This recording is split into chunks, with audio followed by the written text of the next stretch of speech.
আমি সাবস্ক্রাইব হয়েছে একটা পেজ, এটা আমি ভুলে গেলাম।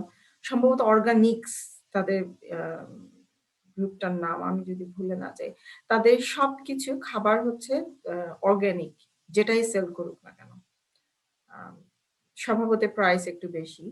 আবার এরকম অনেকে বিক্রি করে দেখবা, কিছু নরমাল খাবার, কিছু জেনারেল খাবার-দাবার, আবার একটা সেকশন থাকে তারা বলে যে এই প্রোডাক্ট গুলো তাদের অর্গানিক। তো তোমরা এরকম অর্গানিক ফুডের অনলাইন সেল দেখছো এর মাঝে? না অর্গানিক ম্যাম, আমি দেখি নাই।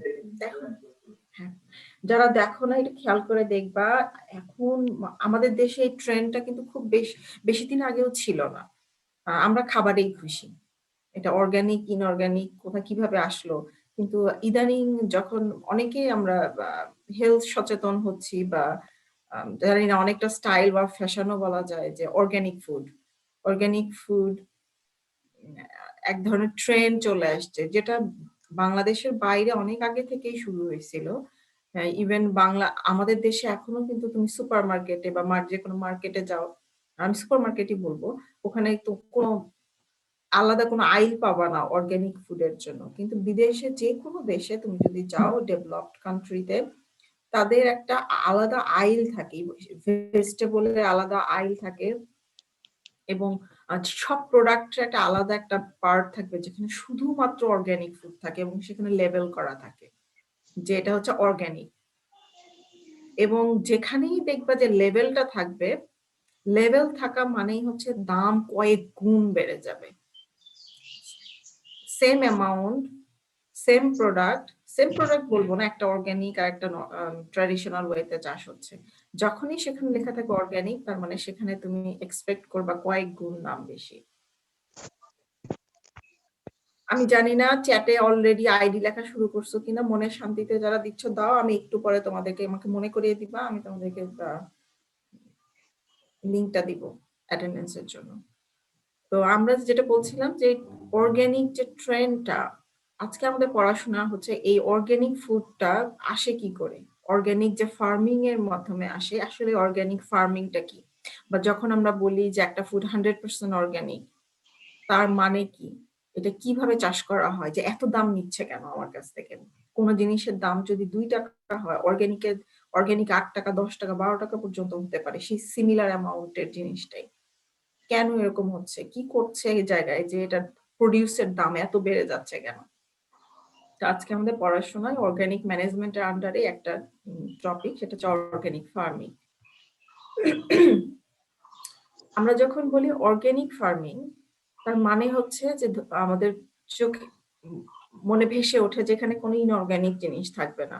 মানে আমরা ট্রাই ওই অর্গানিক ফার্মিং অ্যাভয়েড করা হয়, অথবা যদি কারো সম্ভব হয় টোটালি এক্সক্লুড করা হয় সিনথেটিক যে ইনপুট গুলো আছে, যে ইনঅর্গানিক জিনিসগুলো আছে। যেমন আমি ফার্টিলাইজার, কেমিক্যাল ফার্টিলাইজার আমরা ইউজ করি ট্র্যাডিশনালি। আমার যদি কোনো পেস্ট হয়, আমি পেস্টিসাইড ইউজ করি, হরমোন ইউজ করা হয়, ফিড অ্যাডিটিভস, আমরা জানি যে খাবারের মধ্যে অনেক সময় অ্যাডিটিভ ইউজ করে দেওয়া হয় তার নিউট্রিয়েন্ট ভ্যালুটা অ্যাড করার জন্য। তো এইসব কোনো কিছুই অর্গানিক ফার্মিং এ করা হয় না। সেখানে chemical fertiliser, chemical pesticide, chemical hormone সবকিছুই অ্যাভয়েড বা এক্সক্লুড করতে বলা হয়। তাহলে কথা হলো, যদি আমি এগুলো এক্সক্লুড করি, তাহলে আমি চাষ করবো কি করে? কারণ আমার ক্রপের তো নিউট্রিয়েন্ট লাগবে, আমার ওই ক্রপেও পেস্ট হবে, তাহলে আমি সেই পেস্ট গুলো আমি কি করে ইরাডিকেট করবো, বা কি করে সেগুলো কন্ট্রোল করব? সেখানে আমার গ্রোথের জন্য অনেক সময় লাগতেও পারে তো হরমোন। আমি কি করে করব? তো এই কি করে করব সেই জিনিসটা আজকে আমরা একটু দেখবো। অর্গানিক ফার্মে এই সবগুলো কাজ করা হয়, যে ন্যাচারাল যে প্রোডাক্ট গুলো আছে, বা ডিফারেন্ট অ্যাগ্রোনমিক ম্যানেজমেন্ট দিয়ে। আর এগুলো আস্তে আস্তে আমরা ব্যাখ্যা করব যে কিভাবে করা যায়। এই জন্য বলা হয়, যেহেতু এখানে আমরা বাইরে থেকে কোনো সিনথেটিক জিনিস ইউজ করছি না, এই জন্য বলা হয় যে অর্গানিক ফার্মিংটা আসলে কাজ করে নেচারের সাথে, নেচারের এগেইনস্ট না। কারণ চিন্তা করো, আমরা যখন কেমিক্যাল ফার্টিলাইজার বা একটা কেমিক্যাল যখন স্প্রে করি পেস্টিসাইড হার্বিসাইড হিসেবে, আসলে নেচারে তো ওই জিনিস ছিল না। আমরা যখন যেটা অ্যাড করছি, এটা তো নেচারের বাইরের একটা জিনিস অ্যাড করছি ট্র্যাডিশনালি। কিন্তু অর্গানিক ফার্মিং এ করা হয় কি, যে এলিমেন্ট গুলো ইউজ করা হয়, যে ওয়ে গুলো বা ফলো করা হয়, সেগুলো নেচার যেভাবে চায় সেভাবে এখানে সিনথেটিক কোনো কিছু ইউজ করা হবে না, যার ফলে সুবিধা হচ্ছে তোমার ন্যাচারের এনভায়রনমেন্টের কোনো হার্ম হয় না, এনভায়রনমেন্টের কোনো ধরনের পলিউশন হয় না। আর সাথে আমার ক্রপ ইলটাও চেষ্টা করা হয় যতটুকু ভালো ক্রপ ইল পাওয়া যায়, আর তার সাথে সাথে যেন আমরা এনভায়রনমেন্টে কোনো হার্ম না করি, এবং সাথে সেই ফার্মিং এর সাথে যারা রিলেভেন্ট যেসব লোকজন আছেন তাদেরও। এখন কিভাবে করব আর কিভাবে করব এটা আসছি, তার আগে যেহেতু আমরা এখানে কেমিক্যাল ইউজ করি না, আমরা ন্যাচারাল ওয়েতে সবকিছু করি, তো আমাদেরকে খেয়াল রাখতে হবে, একটা মন্ত্র আছে এখানে, যে ফার্মার অর্গানিক ফার্মিং করবেন উনি যেন কখনোই সব ইনসেক্টকে পেস্ট হিসেবে গণ্য না করে। যে আমার জমিতে গিয়ে দেখলাম পোকা হলো, সাথে সাথে যেটা হয় যে কেমিক্যাল স্প্রে করা হয়, কিন্তু যেহেতু আমরা এখানে কেমিক্যাল কোনো কিছু স্প্রে করছি না, আমাদের একটা টলারেট লেভেল স্ট্যান্ডার্ড ঠিক করতে হয় একটা ফার্মারে, যে আমি এই পর্যন্ত টলারেট করব, তারপরে আমি এটার কোনো একটা ব্যবস্থা নিব। এই জন্য বলা হয় যে the farmer must not see every insect as a pest or every plant as a weed, কারণ সে যদি প্রতিটা ইনসেক্টকে পেস্ট আর উইডকে ধরে নেয়, যেটাকে তার চোখে পড়ে, তার মানে এটা তাকে নিধন করতে হবে, আর এটা করতে গেলে একমাত্র কেমিক্যাল দ্বারাই সম্ভব। কিন্তু যদি সে একটা স্ট্যান্ডার্ড থ্রেশহোল্ড ঠিক করে নেয়, তারপরে এই পর্যন্ত গেলে আমরা এটা পরে বিস্তারিত করব, যে এই পর্যন্ত গেলে আমি একসেপ্ট করব, এর উপরে যদি আমার লস হয় তখন আমি কোন একটা ব্যবস্থা নিব। নরমালি এই প্রিন্সিপালটা ফলো করা হয়।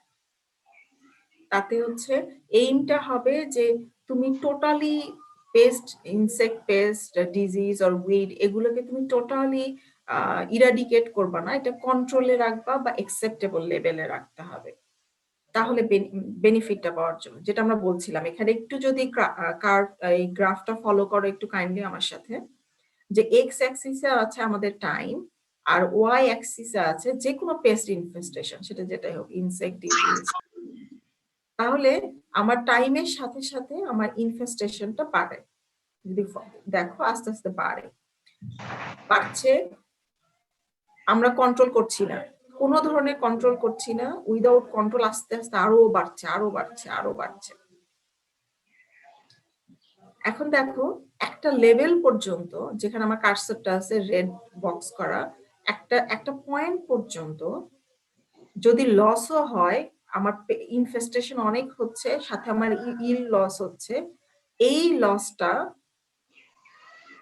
লসটা এই পয়েন্ট পর্যন্ত আমার যে লস হচ্ছে, তাতে আমার ইকোনমিক লস তেমন হচ্ছে না, সিগনিফিকেন্ট কোনো ইকোনমিক লস হচ্ছে না। এই আমার কার্সরটা যেখানে, এই পয়েন্টটা পর্যন্ত যে পরিমাণ ইনফেস্টেশন হচ্ছে এবং যে পরিমাণ ইল লস হচ্ছে, তাতে আমার ইকোনমিক তেমন কোনো ক্ষতি হচ্ছে না। এই পয়েন্টটাকে আমরা বলি ইকোনমিক থ্রেশহোল্ড। এর উপরে চলে গেলে, এর উপরে যখন আমি কন্ট্রোল করছি না এবং পেস্ট বাড়ছে, তখন দেখা যাচ্ছে আমি ইকোনমিক্যালি এই জায়গায় গিয়ে ক্ষতিগ্রস্ত হচ্ছে, ইনজুরি হচ্ছে, সেখানে বলছি আমরা ইকোনমিক ইনজুরি লেভেল। এই পয়েন্টে গিয়ে আমাকে অবশ্যই এখানে কন্ট্রোল করতে হবে।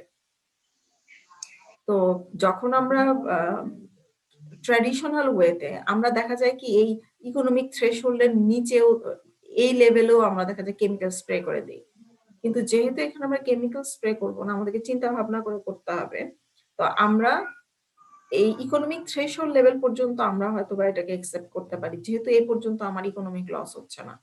এর পরেও যদি বাড়তে থাকে, ওই সময় আমরা কোন একটা মেজার নিব, যাতে আমার লসটা বেশি না হয়। আমাদের সবসময় খেয়াল রাখতে হবে যে আমার আমি যে কন্ট্রোল করব পেস্টটা, সেটার কস্ট যেন কখনোই যে লস হচ্ছে তার চেয়ে বেশি না হয়। কারণ আমি যে টাকা খরচ করে কন্ট্রোল করব, সেটা যদি যে পরিমাণ নষ্ট হলো তার চেয়ে বেশি হয়, তাহলে তো আমার লস হয়ে গেল। এটা একটা মেজর একটা জিনিস খেয়াল রাখতে হয়। আরেকটা জিনিস হচ্ছে এখানে প্রতিটা টেকনিক যে ইউজ করা হয় সেগুলো কম্বাইনলি ইউজ করা হয়, একটার বেনিফিট আরেকটাতে গিয়ে অ্যাড হয়ে দুটো মিলিয়ে বেনিফিট আরো বাড়ায়।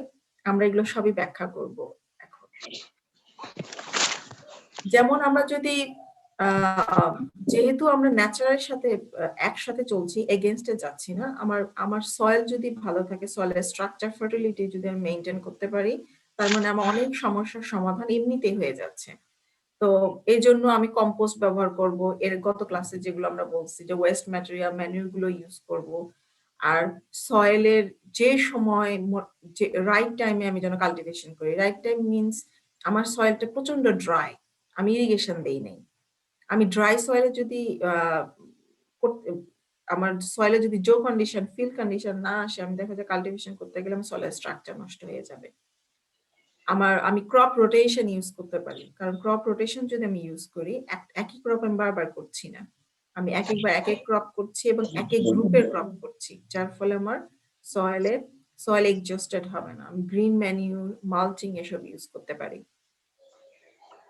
আর নিউট্রিয়েন্ট যখন আমি সিলেক্ট করব, আমি অর্গানিক সিলেক্ট করব। এখন পেস্ট, ডিজিজ আর উইড যখন হবে, এর জন্য যেহেতু আমি কেমিক্যাল ইউজ করব না, এখন আমি করবোটা কি? প্রথমত আমি যখন ক্রপ চয়েস করব, আমার প্ল্যান করব, আমি যখন ক্রপটা সিলেক্ট করব, তখন যেন আমি ওয়াইজলি সিলেক্ট করি।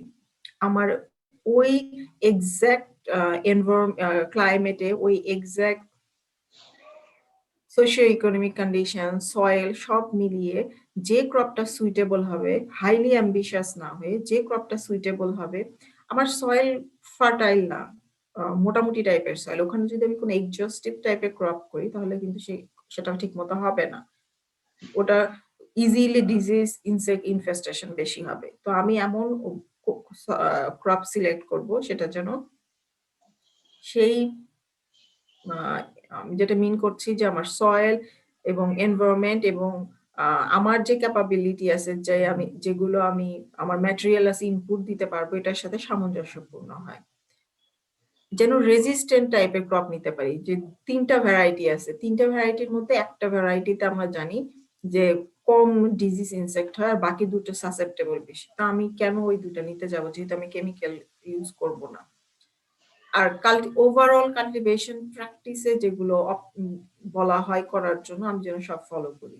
আবারও আসছে ক্রপ রোটেশন, কারণ ক্রপ রোটেশন আমরা জানি যে ক্রপ রোটেশন শুধুমাত্র সয়েলের জন্যই যে ভালো তা না, আমি যদি রোটেট করি তাহলে দেখা ডিজিজ ইনফেস্টেশনও বারবার এক ক্রপ হয় না, সেহেতু তারা ওখানে পারসিস্টেন্ট হয় না, একটু কম তাদের অকারেন্স হয়।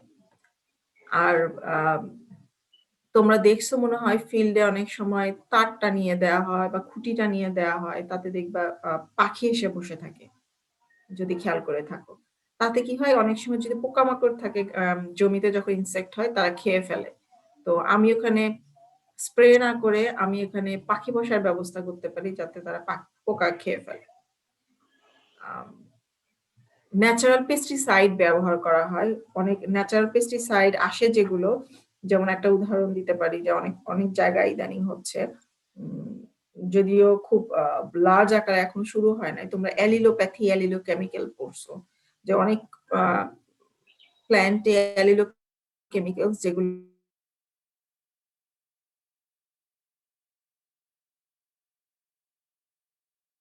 তৈরি করা হয়।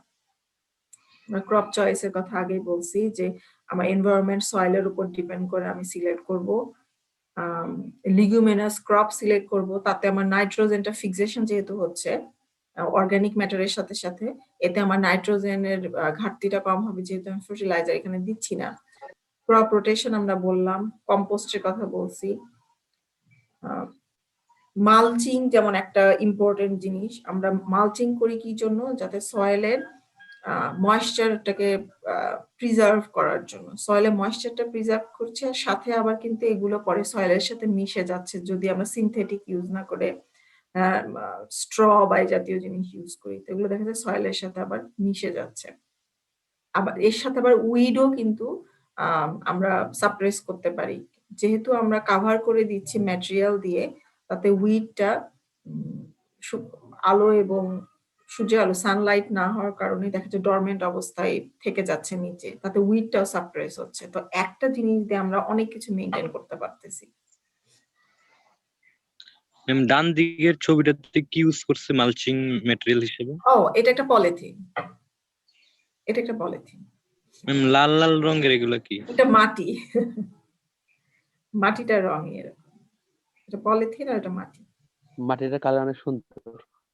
সুন্দর, বাট এটা ভালো মাটি না। এটা আসলে খুব একটা প্রপার ছবি হয় নাই। যাই হোক, যদিও খুব চোখে সুন্দর লাগে। গ্রিন ম্যানিউর আমরা ইউজ করতে পারি, যেটা বলছিলাম আমরা মিশিয়ে দিতে পারি গ্রিন ম্যানিউর গুলো। গ্রিন ম্যানিউরের ডিটেলসে আমরা যাব না। গ্রিন ম্যানিউর জাস্ট একটু সংক্ষেপে বলি যে green manure organic matter add করছে, তার মানে প্ল্যান্ট নিউট্রিয়েন্ট অ্যাড করছে। সয়েলের ফার্টিলিটি স্ট্রাকচার, অর্গানিক ম্যাটার যা যা করে গ্রিন ম্যানিউর দিলে তাই হবে। তার সাথে যদি এটা লিগুমিনাস ক্রপ হয় তাহলে তোমার নাইট্রোজেনটা বেশি অ্যাড করে। সিমিলারলি একটা জিনিস আরেকটা জিনিস কথা হচ্ছে গ্রিন ম্যানিউর অ্যাড করলে আমরা এটাকে ইনকর্পোরেট করি যখন মাটির সাথে, তখন যদি উইড থাকে তো উইডের গ্রোথটাও বলে অনেক সময় প্রিভেন্ট হয়। আমি এই গ্রাফটাতে যাব না। আমরা বললাম নিউট্রিয়েন্টের কথা, যে প্রথমে একটা ক্রপ ফিল্ডের মেইন যে জিনিসগুলো, একটা থাকে নিউট্রিয়েন্ট আর একটা থাকে তোমার ওয়াটার আর পেস্ট, ইনসেক্ট পেস্ট ডিজিজটাকে কন্ট্রোল করা। তো অর্গানিক ফার্মিং এর ক্ষেত্রে যদি আমরা নিউট্রিয়েন্টটা আমার অর্গানিক যে সোর্স গুলো আছে আমি সেখান থেকে অ্যাড করি, আমি যদি ক্রপ রোটেশন করি, আমি যদি মালচিং করি, তাহলে দেখা যায় যে অনেকটাই আমি কভার করতে পারছি। আর উইড ইনফেস্টেশন বা বাকি যে পেস্ট ইনফেস্টেশনের জন্য, তাদের জন্য যেমন অ্যাগ্রোনমিক প্র্যাকটিসের মধ্যে ক্রপ রোটেশনের কথা আমরা বললাম, ক্রপ সিলেকশনের কথা আমরা বললাম, রেজিস্ট্যান্ট ক্রপের কথা বললাম, তার সাথে আমরা মালচিং এর কথা বললাম যেটাতে মাল্টিপারপাস হচ্ছে। এছাড়াও আমরা যদি কেমিক্যালি না গিয়ে ম্যানুয়ালি উইডিং করি, সেটা হোয়িং ইউজ করে বা যেটা আমরা ম্যানুয়ালি যদি উইডটাকে কন্ট্রোল করতে পারি, সেটা একটা বেস্ট ওয়ে। আবার অনেক সময় দেখা যায় যে যদি আমাদের দেশে সম্ভব না, যে তোমার সাইড দিয়ে উইড হলো, তুমি এনিমেল দিয়ে গ্রেজড করে দিলা, এই জিনিসটা একটু খেয়াল করো। আরেকটা প্রথম গ্রাফটার মতোই, আমার এক্স অ্যাক্সিসে টাইম এবং ওয়াই অ্যাক্সিসে আছে নাম্বার অফ পেস্ট। এক্স অ্যাক্সিসে টাইম আর ওয়াই অ্যাক্সিসে নাম্বার অফ পেস্ট। আর আমরা যদি রেড যে সলিড যে লাইনটা, এটা যদি ফলো করি, যে তুমি আস্তে আস্তে টাইমের সাথে সাথে নাম্বার অফ পেস্ট বাড়ছে যদি তুমি কন্ট্রোল না করো। আর একটা লেভেল পর্যন্ত ইকোনমিক থ্রেশহোল্ড, এর নিচে এর নিচে যদি তুমি এটাকে কন্ট্রোল করতে যাও এই পেস্ট গুলা, তাহলে তোমার খরচ বেশি হবে বেনিফিটের চেয়ে। এই ইকোনমিক থ্রেশহোল্ডের নিচে যদি করতে, যেটা আমরা আগেও বলছি, আগের আরেকটা গ্রাফে বলছি, ইকোনমিক থ্রেশহোল্ডের নিচে যদি তুমি এটাকে কন্ট্রোল করতে চাও তাহলে তোমার বেনিফিট হবে কম, কস্ট হবে বেশি। আর এর উপরে লেভেলে যখন কিনা ইনজুরি লেভেলে পৌঁছায়, ইকোনমিক ইনজুরি লেভেল IEIL, এই পর্যায়ে যখন পৌঁছায়, এর আগেই যদি তুমি মানে থ্রেশহোল্ডের উপরে চলে গেলে ওই সময় যদি কন্ট্রোল করো, তাহলে তোমার বেনিফিটটা হবে তোমার কস্টের চেয়ে বেশি। তো আবার বলছি যে অর্গানিক ফার্মিং এ একটা মেইন জিনিস হচ্ছে খেয়াল করা যে আমি কোন জায়গায় গিয়ে আমি কন্ট্রোলটা করব, কতটুকু আমি একসেপ্ট করব। কেন, এটা আমি একটু পরেই তোমাদেরকে বলতেছি। আমি এটাতে যাওয়ার আগে বলি, তার কারণ হচ্ছে অর্গানিক ফার্মিং এর দাম বেশি হয় কেন, অর্গানিক ফার্মিং এর যে প্রোডিউস গুলোর দাম বেশি হয় কেন? কারণ এতক্ষণ ধরে আমরা যেটা বললাম যে আমরা কেমিক্যাল কিছু ফার্টিলাইজার ইউজ করব না, পেস্টিসাইড ইউজ করব না, আমরা রোটেট করব যাতে সেম ডিজিজ বারবার না হয়, সেম উইড না হয়, তাতে ইনফেস্টেশন কম হবে। আমি অর্গানিক ফার্টিলাইজার ম্যানিউর ইউজ করব, কম্পোস্ট ইউজ করব, আমি মালচিং করব, আমি ঠিক মতো পানি দিব। কিন্তু এই পুরো কথাগুলো বললাম ঠিকই, কিন্তু আমরা জানি যে ম্যানিউর, অর্গানিক ম্যানিউর, কম্পোস্ট এগুলো যদি ইউজ করি, এগুলো টাইমলি ঠিক বা প্রপার অ্যামাউন্টে কিন্তু আসলে আমাদেরকে নিউট্রিয়েন্ট সাপ্লাই দিতে পারে না। আর একটা কেমিক্যাল ইউজ করলে ইনফেস্টেশন, ডিজিজ ইনফেস্টেশন যত দ্রুত কন্ট্রোল করা সম্ভব এই ওয়েতে তুমি ওই বায়ো হার্বিসাইড ইউজ করলা বা এগুলো ম্যানেজমেন্ট দিয়ে করলা, খুব বেশি কিন্তু কন্ট্রোল করা যায় না। দেখা যায় প্রডিউসড হয় খুবই কম, মানে ইল্ড আসে কম। এই ওয়েতে প্রোডাক্ট তৈরি হয় কম, ইল্ড আসে জেনারেল টেকনিকে যে করা হয় ট্র্যাডিশনালি তার চেয়ে ইল্ড হয় কম, যে কারণে এই প্রোডিউস গুলার দাম হয় অনেক বেশি। ফার্মারের কিন্তু খুব বেশি ক্ষতি হয় না, তার কারণ হচ্ছে সে সে কিন্তু প্রোডিউস কম পাচ্ছে কিন্তু তার কিন্তু দাম আবার বেশি হচ্ছে, সেদিক দিয়ে আবার লাভ আছে। তো এখানে আমার দামটা বেশি হচ্ছে কারণ আমার এখানে প্রোডাকশনটা কম হচ্ছে। ম্যাডাম, এখানে হ্যাঁ কেউ কিছু বলতে চাইলা? জি ম্যাডাম। ম্যাডাম, তাহলে আমি কি ইকোনমিক লেভেলের আগে যদি কন্ট্রোল করা হয় সেটা আমার জন্য ভালো হইতো না, যে ইঞ্জিনিয়ার লেভেলে যাওয়ার পরে কন্ট্রোল করার চাইতে? না, ও এখানে আসলে এই জিনিসটা দেখানোর জন্যই আসলে আমি একটা গ্রাফ আমি এখানে স্কিপ করছিলাম। এটা আসলে এই উত্তরটা এখানে আসবে, এটা একটু কমপ্লিকেটেড হয়ে যায় এই জন্য আমি এটা স্কিপ করছিলাম। তার কারণ এটা কারণটা কি, যে তুমি যদি যেমন উইড দিয়ে যদি উদাহরণ দেই, তুমি এই গ্রাফের দিকে কোন দিকে তাকাবো তার আমি দেখো, তুমি যদি নীল যে ট্রেন্ডটা এটার দিকে তাকাও, সবুজটা অমিট করো, নীলটা যদি দেখাও, যে এটাতে দেখাচ্ছে ক্রপ ইল ওয়াই অ্যাক্সিসে, আর এক্স অ্যাক্সিসে দেখাচ্ছে ডেজ ফ্রম ক্রপ ইমার্জেন্স, মানে কতদিন হয়েছে ক্রপের ইমার্জেন্স হওয়া, আর ক্রপের ইল হচ্ছে ওয়াই। এখানে উইড দিয়ে একটা উদাহরণ দেয়া, এই ব্লু কেসে জমিকে জমিকে উইডি রাখা হয়েছে, মানে হচ্ছে জমিতে উইডিং করা হয় না একটা সার্টেইন টাইম পর্যন্ত ক্রপের ইমার্জেন্স হওয়ার পরে, তারপরে তারপরে একটা সার্টেইন পয়েন্টে গিয়ে উইডিং করা হয়েছে। কিন্তু দেখো ক্রপ ইল্ডের দিকে যদি তাকাও তাহলে দেখবা যে এটার ইল কিন্তু আস্তে আস্তে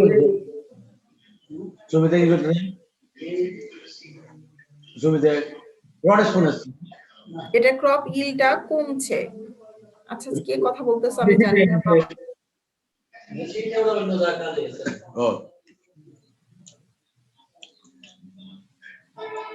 আচ্ছা একটা কাজ করো, যার কথা বলার কথা শেষ করো, এর মাঝে আমি তোমাদেরকে লিংকটা দিয়ে দেই,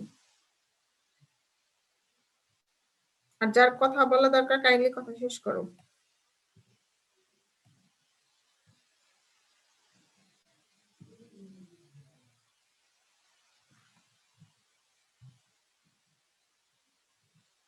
তোমাদেরকে লিংকটা দিয়ে দিচ্ছি, কাইন্ডলি এখানে অ্যাটেন্ডেন্স দিয়ে দাও।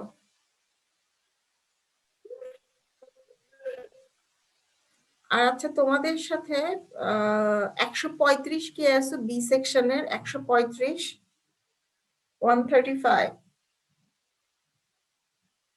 135 জি ম্যাম। 135 এর দাঁড়াও এক মিনিট, নাম হচ্ছে 47719 না? জি ম্যাম আছে।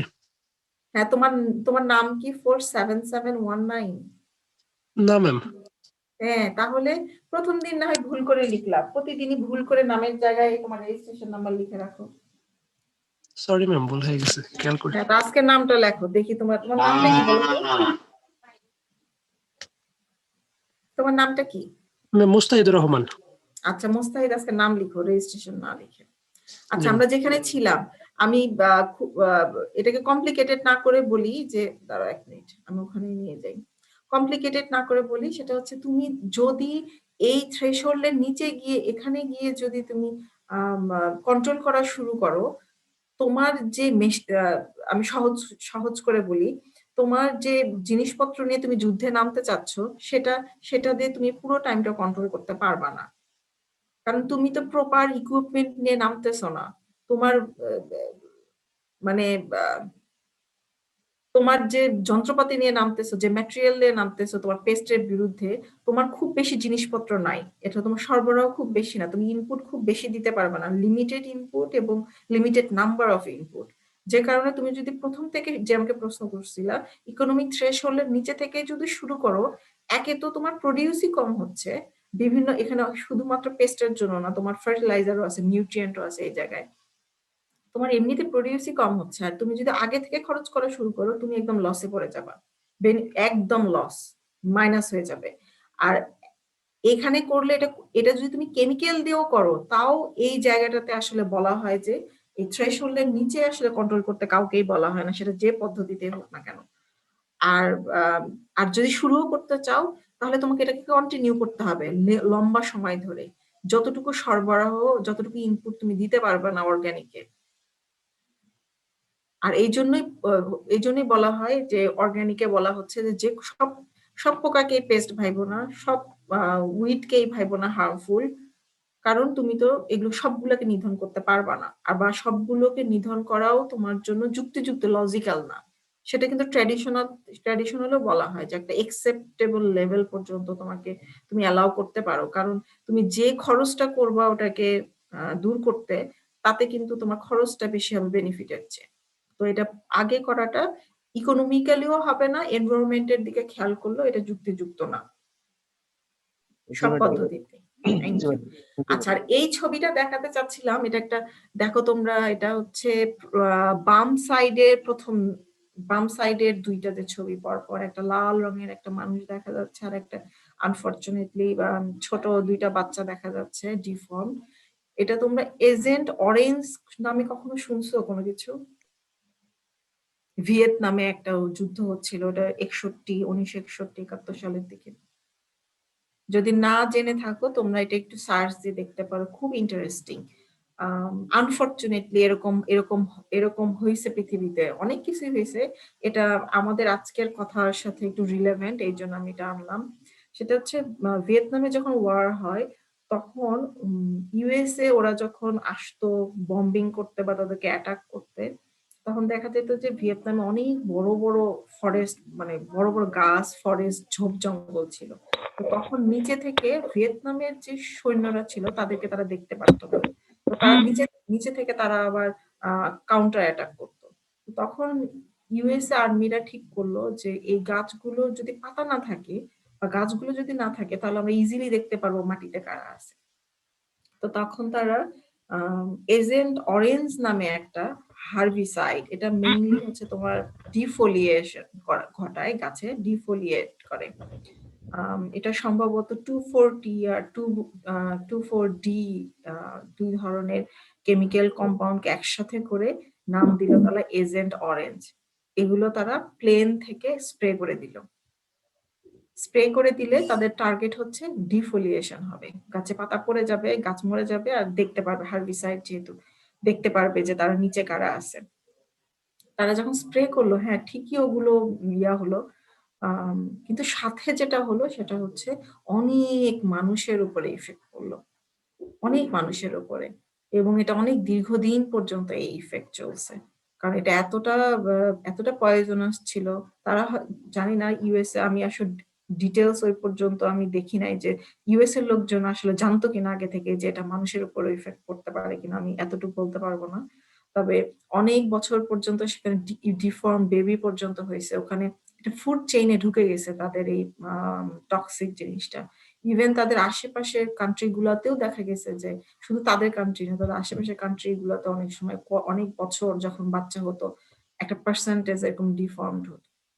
তো আসলে যে কেমিক্যাল গুলো আমরা ইউজ করি, আর এটা গেল একটা স্পেশাল কেস, আর বাকিগুলো দেখা যাচ্ছে যে এখানেও কন্টামিনেশন হচ্ছে। হ্যাঁ প্লিজ।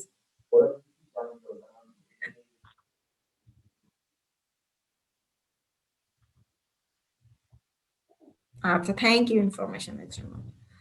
তো এটাই মিন করার জন্য যে কেমিক্যাল আসলে ন্যাচারের জন্য খুব বেশি ভালো না, খুব বেশি ভালো না। একটা একটা আমরা যেভাবে ইউজ করি আমাদের ইউজের সাথে এটা যেটা ফিউচারের যে যা হবে খুব বেশি ভালো ইফেক্ট নাই। হ্যাঁ আমি ইনস্ট্যান্ট অনেক ভালো ইফেক্ট পাচ্ছি, বাট আমরা ওয়াইজলি ইউজ করি না। এখানে একটা যে গ্রাফটাতে দেখা যাচ্ছে যে এখানে 2015 পর্যন্ত দেখানো, যে 1955 থেকে 2015 পর্যন্ত দেখো যে ট্রেন্ডটা দেখানো হচ্ছে হার্বিসাইড রেজিস্ট্যান্ট হচ্ছে কতটা রেজিস্ট্যান্ট কেস আস্তে আস্তে বাড়ছে। তুমি যত আমরা হার্বিসাইড ইন্ট্রোডিউস করছি তত বেশি দেখা যাচ্ছে যে হার্বিসাইড রেজিস্ট্যান্ট বায়োটাইপ, ক্রপ বলতে পারো, আস্তে আস্তে কিভাবে বাড়ছে। তো একটা সময় আসবে যখন হয়তো বা আমরা এখনো তো অনেক কেমিক্যাল আর কাজই করে না।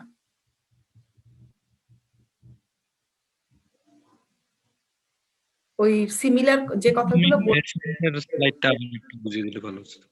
বুঝতে পারিনি, প্লিজ বলো আবার। আমি ইকোনমিক থ্রেশহোল্ড আর ইকোনমিক ইনজুরি লেভেলের হ্যাঁ, মানে আচ্ছা স্লাইডটা আবার একটু বললে ভালো হতো। আমি আরেকবার আসতেছি তাহলে, আমি আরেকবার আসতেছি। এখানে যে কথাগুলো বললাম ওগুলোই আবার একটু রিপিট করা, যে কেমিক্যাল পেস্টিসাইড কতটা ক্ষতিকর হয়, কেন আমরা আসলে অর্গানিকের দিকে মানে কেন ঝোঁক বাড়ছে, এটাকেই প্রুফ জাস্টিফাই করার জন্য যে কেমিক্যাল পেস্টিসাইড আমরা ইনসেক্ট পেস্ট গুলাকে সব ইনসেক্ট যে কোন বায়োডাইভার্সিটি মাইক্রো অর্গানিজম এগুলোকে আসলে আমরা ধ্বংস করে ফেলছি। আর একবার যদি সেটা এনভায়রনমেন্টে ঢুকে যাচ্ছে সেটাকে আমরা চেইন থেকে আমরা সেটা দূর করতে পারছি না, সেটা ইভেন আমরা হিউম্যান পর্যন্ত সেটাতে অ্যাটাক হচ্ছি। এখানে আরেকটা ছোট্ট উদাহরণ, যেমন অর্গানিক ফার্মিং এর ক্ষেত্রে এটা উদাহরণ হতে পারে যে বেনিফিশিয়াল নেমাটোড। এটা একটা এটা একটা পেস্টিসাইড হিসাবে ইউজ করা হয়। কিভাবে ইউজ হয়, জাস্ট প্রিন্সিপালটা এমন যে এটার ভিতরে নেমাটোড আছে, সেটা তুমি যদি সয়েলে দিয়ে দাও, আর সয়েলে অনেক ধরনের ইনসেক্ট থাকে যেটা প্ল্যান্টের জন্য ক্ষতিকর হতে পারে। তো তুমি যদি এটা দিয়ে দাও তখন এটা চলে যাবে মাটিতে ওই ইনসেক্ট গুলো এগুলোকে, এই নেমাটোড গুলো যখন তাদের ফুড চেইনের সাথে তাদের পেটে চলে যাবে, গেলে তখন নেমাটোড গুলো ওই ইনসেক্ট গুলোকে মেরে ফেলে। এরকম মানে তোমার কোনো কিছু ডিরেক্ট না, একটু ইনডাইরেক্ট ওয়েতে বা স্লো ওয়েতে, বাট সেটা কার্যকর। আবার আমি এই কথাগুলো রিপিট করব না, কেন অর্গানিক ফার্মিং আমরা এতক্ষণ ধরে বললাম, যা বলছি এগুলো সব এখানেই আছে, আমি এটা রিপিট করব না। আমি এই স্লাইডটা একটু কথা বলে আমি চলে যাব ওই গ্রাফটাতে। এই স্লাইডটাতে দেখানো আরেকটা ইফেক্ট দেখানো হয়েছে, যখন আমরা সঠিক পরিমাণে এবং সঠিক সময় এবং পরিমাণ বুঝে যদি আমরা ফার্টিলাইজার না দেই জমিতে, যদি ব্যালান্সড ওয়েতে, তোমাদের এবারে সিলেবাসে আছে ব্যালান্স ফার্টিলাইজেশন, সঠিক সময় সঠিক অ্যামাউন্ট সঠিক পদ্ধতি যদি আমরা ইউজ না করি তখন কি হয়। বিশেষ করে আমরা তো নাইট্রোজেন ফার্টিলাইজার অনেক বেশি ইউজ করি, এগুলো পানির সাথে চলে যায়, আশেপাশে ওয়াটার স্ট্রিম গুলোতে চলে যায়। যেটা হয় সেটা হচ্ছে ওই সময় ওই জায়গায় যে পানিতে আমার ফ্লোরা যেগুলো থাকে, অ্যালগি টাইপের যেগুলো থাকে, সেগুলো গ্রোথ খুব বেশি হয়ে যায়। হয়ে গেলে তখন পানির নিচে আর সূর্যের আলো ঠিক মতো পৌঁছায় না, আর সেখানে অক্সিজেনেরও অভাব হয়, যার ফলে দেখা যায় যে আমাদের পানির মধ্যে যে লিভিং যে অর্গানিজম গুলো আছে তারা মারা যায়। তো আমার এই সিচুয়েশনটাকে বলা হচ্ছে ইউট্রোফিকেশন। এখন আসো আমি এই গ্রাফটাতে আবার একটু যাই, এটা সম্ভবত এখানে আবার একটু খেয়াল করো, এটা যেটা বোঝানো হয়েছে এক্স অ্যাক্সিসে বোঝানো হয়েছে যে টাইম দেখানো হচ্ছে, আর ওয়াই অ্যাক্সিসে নাম্বার অফ পেস্ট, সেটা এনিথিং হতে পারে, এনি কাইন্ড অফ পেস্টটা আস্তে আস্তে টাইমের সাথে সাথে বাড়ছে যদি তুমি কন্ট্রোল না করো। আমার কার্সারটা যদি ফলো করো আস্তে আস্তে বাড়ছে। তো আমি কোন সময় এটাকে কন্ট্রোল করব, মেইন কথাটা হচ্ছে এটা, আমি কোন সময় এটাকে কন্ট্রোল করব। একটা পর্যায় পর্যন্ত আমার কার্সারটা যেখানে, একটা পর্যায় পর্যন্ত এখানে যদি নাম্বার অফ পেস্ট যে পর্যন্ত আছে এই পর্যন্ত আমার এই পেস্টের ইনফেস্টেশনের ফলে ইল্ডের যে ক্ষতি হয়, লস হয়, সেটা খুব বেশি হয় না। সরি, আমার কার্সার মাঝে মাঝে হারিয়ে ফেলছি। মাঝে মাঝে খুব এই পর্যন্ত কোনো ক্ষতি হবে না ইকোনমিক্যালি। এটাকে বলে হচ্ছে ইকোনমিক থ্রেশহোল্ড। এই পর্যন্ত যে লসটা হবে সেটা ইকোনমিক্যালি আমার জন্য ক্ষতিকর না, কিন্তু এরপরও যদি আমি এটাকে বাড়তে দেই তখন দেখা যাবে যেটা এই পর্যায়ে গেলে যে পরিমাণ এই পেস্টের পপুলেশন বাড়ার কারণে যে পরিমাণ আমার লস হবে সেটা আমার ইকোনমিক ইনজুরি লেভেল, আমার ইকোনমিক্যালি আমি ক্ষতিগ্রস্ত হয়ে যাব, ইনজুর্ড হয়ে যাব। তো আমরা চাইবো যে ইনজুর লেভেলে যাওয়ার আগে থ্রেশহোল্ডের থ্রেশহোল্ড পর্যন্ত আমি এটাকে কন্ট্রোল অ্যালাউ করতে পারি, তারপরে এটাকে আমার কন্ট্রোল করতে হবে। কেন আমি থ্রেশহোল্ডের আগে কন্ট্রোল করব না? কারণ হচ্ছে থ্রেশহোল্ডের নিচে যদি আমি কন্ট্রোল করতে চাই, বিলো এই লেভেলে যদি কন্ট্রোল করতে চাই, তাহলে আমার এই পেস্ট কন্ট্রোল করতে যে খরচ হবে সেটা আমার যে লসটা লসটা হচ্ছে তার চেয়েও বেশি হবে। মানে আমি যা 10 টাকা বাঁচানোর জন্য 25 টাকা খরচ করতেছি, এই জন্য আমরা এখানে অ্যালাউ করব না। কিন্তু ইনজুরি লেভেলের জায়গায় এই জায়গায় দেখা যাবে খরচ হচ্ছে 10 টাকা, সরি লস হচ্ছে 10 টাকা, 10 টাকা এখানে বেশি হবে আর কি, ধর লস হবে 25 টাকা, কিন্তু আমি হয়তো খরচ করছি 10 টাকা, 10 টাকা দিয়ে 25 টাকা আমি 10 টাকা দিয়ে আমি 25 টাকাকে বাঁচাচ্ছি। তো সেই জায়গায় দেখা যাচ্ছে আমার বেনিফিট হচ্ছে। জানি না যদি বুঝাইতে পেরে থাকি।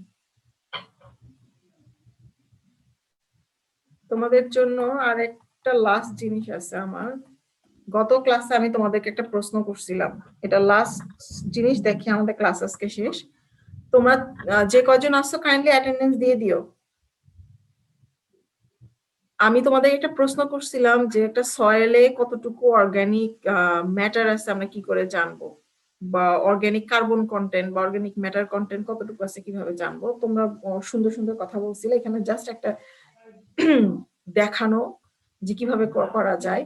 আমরা যদি জানি যে একটা জায়গায় একটা এরিয়াতে ইউনিট এরিয়াতে সয়েলের ওয়েট কত, তুমি এরিয়া ডেপথ এবং বাল্ক ডেনসিটি দিয়ে ওই জায়গার সয়েলের ওয়েট বলতে পারবা। যেমন এখানে কিছু এই ডাটাগুলো একটা স্পেসিফিক ডাটা, জাস্ট তুমি যদি প্রসেসটা দেখো, কিছু স্পেসিফিক ডাটা দিয়ে দেখানো হয়েছে যে এখানে যে পার হেক্টরে একটা এক জায়গা মাটির সয়েলের ওয়েট, আর আমরা জানি যে সেখানে সয়েলের অর্গানিক ম্যাটারের পার্সেন্টেজ কত।